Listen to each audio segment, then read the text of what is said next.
akan membawa materi KB1 menjelaskan tentang konsep demokrasi. Secara singkat, demokrasi adalah pemerintahan dari rakyat, oleh rakyat, dan untuk rakyat. Yakni di sini menjelaskan bahwa negara dengan prinsip pemerintahan yang ditandai oleh adanya partisipasi warga negara yang sudah dewasa dan ikut berpartisipasi dalam pemerintahan melalui wakilnya yang dipilih. Negara dengan pemerintahan menjamin kemerdekaannya seperti berbicara, beragama, berpendapat, berserikat, dan menegakkan rule of law. Dengan masyarakat yang berkelompok mayoritas menghargai kelompok minoritas dan saling memberikan perlakuan yang sama.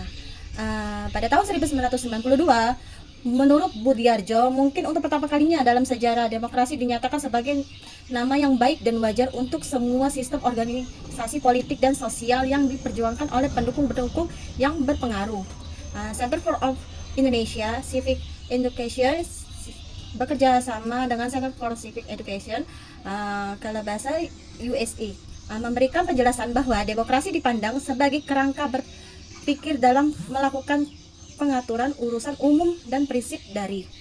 Oleh karena itu, rakyat diterima baik sebagai ide, normal, sistem sosial maupun sebagai wawasan sikap perilaku individual yang secara kontekstual mewujudkan dan dipelihara dan dikembangkan. Beberapa aspek penting tentang demokrasi khususnya di Indonesia dengan mengacu pada pilar-pilar demokrasi konstitusional, perkembangan demokrasi dan pemikiran mengenai konsep demokrasi dari perspektif berbagai teori. Di sini terdapat 10 pilar demokrasi konstitusional di Indonesia. Sanusi 1998 menyebutkan bahwa demokrasi di Indonesia berdasarkan UUD 1945 memiliki 10 pilar utama, yaitu yang pertama, demokrasi yang berlandaskan ketuhanan yang Maha Esa sebagai dasar moralitas. Yang kedua, ada demokrasi dengan kecerdasan, yang berarti warga negara berperan aktif dengan pemahaman dan pengetahuan yang cukup.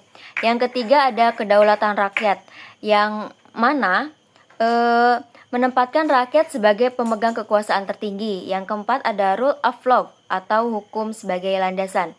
Yang kelima ada pembagian kekuasaan, yang keenam ada hak asasi manusia, yang ketujuh ada pengadilan yang merdeka, yang kedelapan ada otonomi daerah, yang kesembilan ada kemakmuran, dan yang terakhir yang kesepuluh ada keadilan sosial. Pilar ini membedakan demokrasi Indonesia dari demokrasi lain, terutama pilar ketuhanan yang Maha Esa yang menjadi ciri khas demokrasi di Indonesia. Selanjutnya ada perkembangan demokrasi di Indonesia.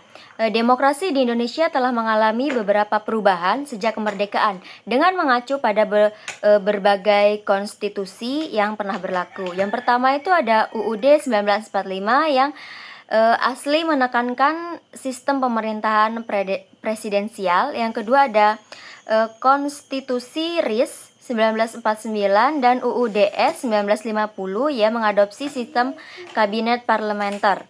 Yang ketiga itu ada masa Orde Lama dipimpin oleh demokrasi terpimpin. Yang keempat ada masa Orde Baru menggunakan konsep demokrasi Pancasila.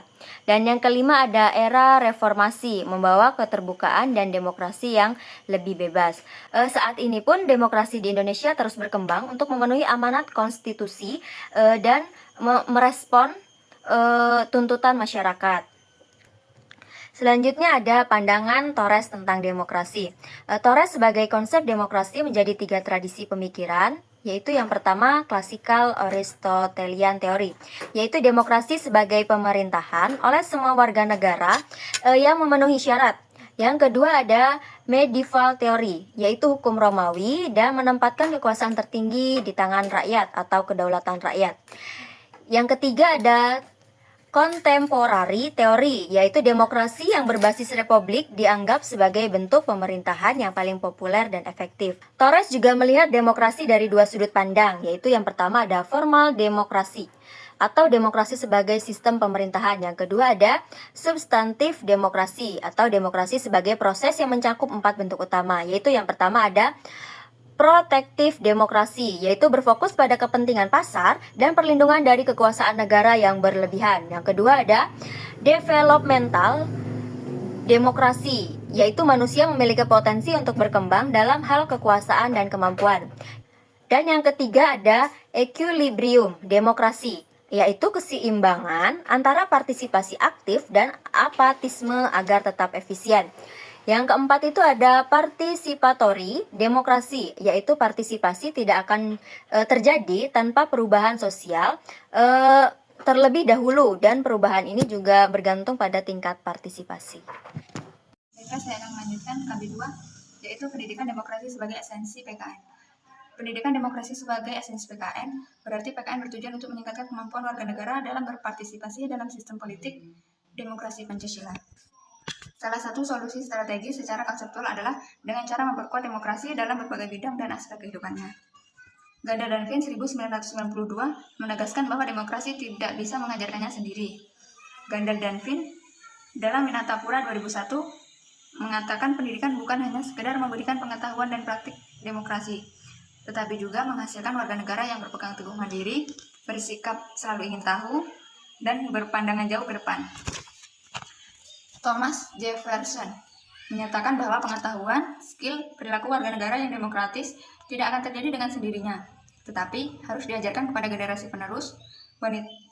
Winatapura 2001 memberikan penjelasan bahwa pendidikan demokrasi adalah upaya sistematis yang dilakukan negara dan masyarakat untuk memfasilitasi individu warga negara agar memahami, menghayati, mengamalkan, dan mengembangkan konsep, prinsip, dan nilai demokrasi sesuai dengan status perannya dalam masyarakat.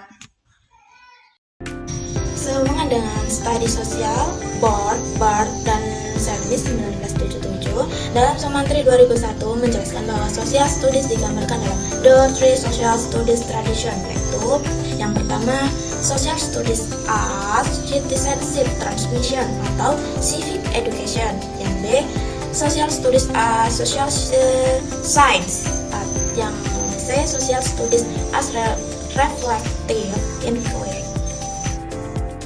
Nah, yang selanjutnya yaitu citizenship transmission, merupakan tradisi yang pertama dari social studies yang isinya menekankan pada esensi bahwa adults teacher process a particular conception of citizenship that device all students to share, yaitu para siswa perlu mendapatkan pengetahuan sebagai self-founded truth, yaitu kebenaran yang diyakini sendiri.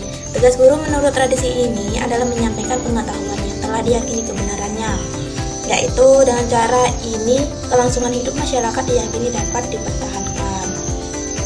Nah, yang kedua yaitu social studies as social science atau social studies sebagai ilmu sosial. Tradisi ini merupakan tradisi yang dimotori oleh para sejarawan dan ahli ilmu-ilmu sosial dengan tujuan utama mengembangkan para siswa agar dapat menguasai pengetahuan, keterampilan, dan metode dari disiplin ilmu-ilmu sosial sebagai sarana untuk menjadi warga negara yang efektif. Terima kasih. Menyampaikan materi kegiatan Baja 3 tentang sekolah sebagai laboratorium demokrasi. Dalam proses pembelajaran di kelas dan di luar kelas dalam lingkungan sekolah harus menggambarkan suasana demokratis. Dengan cara ini, siswa akan terbiasa dengan kehidupan demokrasi. Sekolah merupakan sebuah komunitas sebagai bagian integrital dari masyarakat. Sekolah dalam Undang-Undang Republik Indonesia Nomor 20 Tahun 2003 disebut Satuan Pendidikan Sekolah Dasar atau SD. Sebagai satuan pendidikan merupakan suatu entiti atau satuan utuh, wahana pendidikan nasional yang berfungsi mewujudkan proses pendidikan secara utuh dalam rangka mencapai tujuan nasional.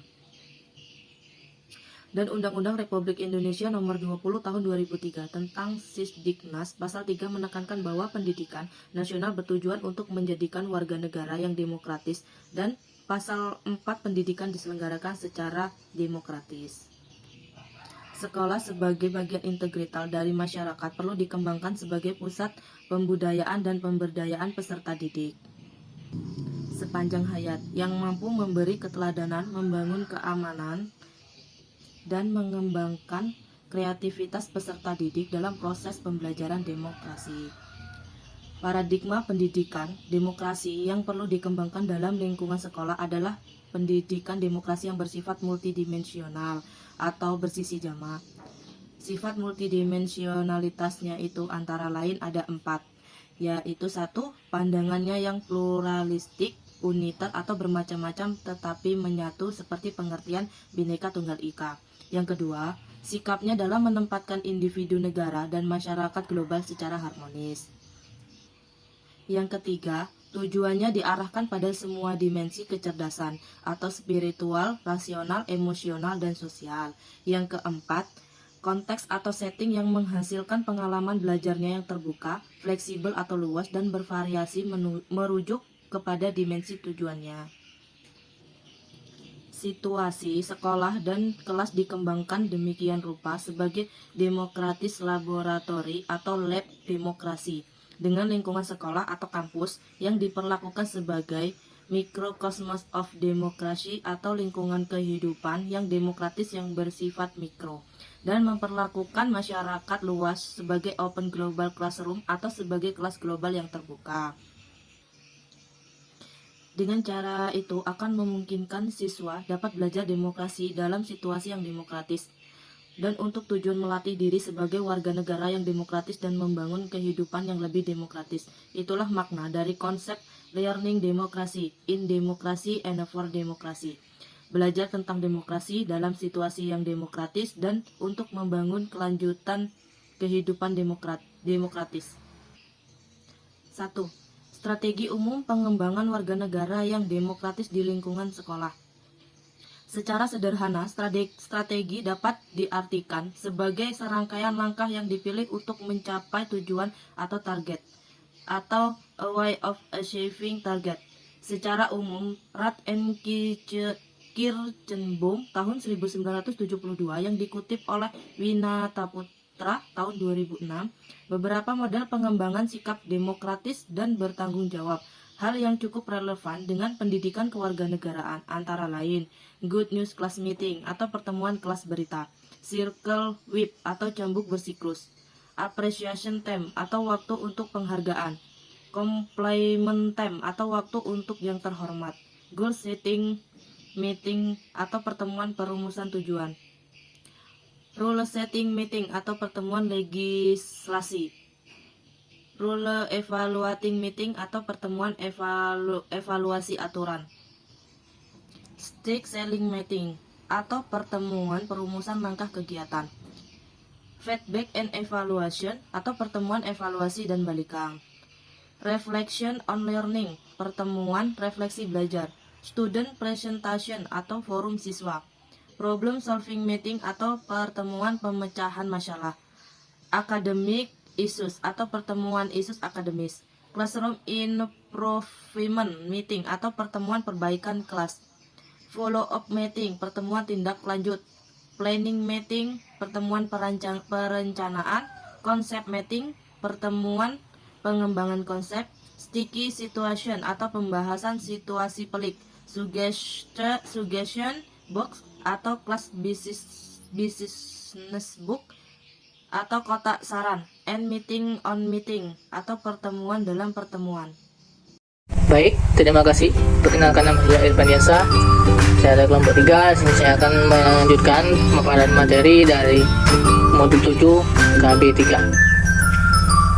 Secara umum, pengembangan warga negara yang demokratis dan bertanggung jawab melalui pendidikan kewarganegaraan dapat digambarkan sebagai yang berikut. Pengkitan kokurikuler dan intrakurikuler warga negara yang demokratis bertanggung jawab dalam konteks sosial kultural. A. Strategi dasar yang digunakan untuk mengembangkan warga negara yang demokratis dan bertanggung jawab. A. Pikiran intrakurikuler dan pikiran kokurikuler. B. Kegiatan intrakurikuler dilakukan melalui pengembangan muatan kewarganegaraan dalam mata pelajaran pendidikan kewarganegaraan. C. Pengembangan muatan kewarganegaraan dilakukan dengan menggunakan model-model pengembangan sikap demokratis dan bertanggung jawab. D. Pikiran agama akhlak mulia, kewarganegaraan, bahasa seni dan budaya, dan pendidikan jasmani dapat dilakukan dalam bentuk kegiatan berbentuk peringatan hari-hari besar agama. E. Oleh karena siswa merupakan bagian tak terpisahkan dari kehidupan masyarakat, maka secara keseluruhan kegiatan intrakurikuler. 2. Fungsi dan peran sekolah dalam mengembangkan warga negara yang demokratis. Sekolah sebagai organisasi mempunyai struktur dalam kultur sebagai bagian dari struktur birokrasi. Pendidikan SD merupakan satuan pendidikan dalam lingkungan. Kemudian pemerintahan daerah, kabupaten atau kota yang pembinaannya langsung di bawah Dinas Pendidikan. 3. Mekanisme kerja dalam konteks kesisteman sekolah. Sekolah sebagai lembaga penyelenggaraan pendidikan dan harus memberdayakan seluruh komponen-komponen yang terkait dengan struktur organisasi sekolah, yaitu sebagai berikut: A. Kepala sekolah, B. Wakil kepala sekolah, C. Tata usaha, D. Dewan guru, E. Unit laboratorium, F. Unit perpustakaan, G. OSIS, H. Komite sekolah. Semua komponen tersebut memiliki peran antara lain sebagai berikut: kepala sekolah mewakili wewenang yang luas dan tanggung jawab penuh atas penyelenggaraan pendidikan di lingkungan sekolah. Yang B. Wakil kepala sekolah mempunyai kedudukan dan peranan sebagai berikut: membantu tugas-tugas kepala sekolah. Yang C. Dewan guru merupakan suatu forum di lingkungan sekolah. Sebagai tenaga personal, guru harus selalu meningkatkan diri. Yang D. Tata usaha sebagai unsur tenaga kependidikan memiliki tugas antara lain melaksanakan tugas-tugas administrasi sekolah. Yang E. Organisasi siswa intra sekolah. Tiap sekolah harus memiliki organisasi kesiswaan, yaitu OSIS atau organisasi intra sekolah. Yang F. Komite sekolah bukanlah bagian dari struktur organisasi sekolah, tetapi merupakan wadah resmi pemangku kepentingan pendidikan yang menjadi mitra pimpinan sekolah. Terima kasih. Itulah pemaparan materi dari saya. Saya kembalikan ke moderator.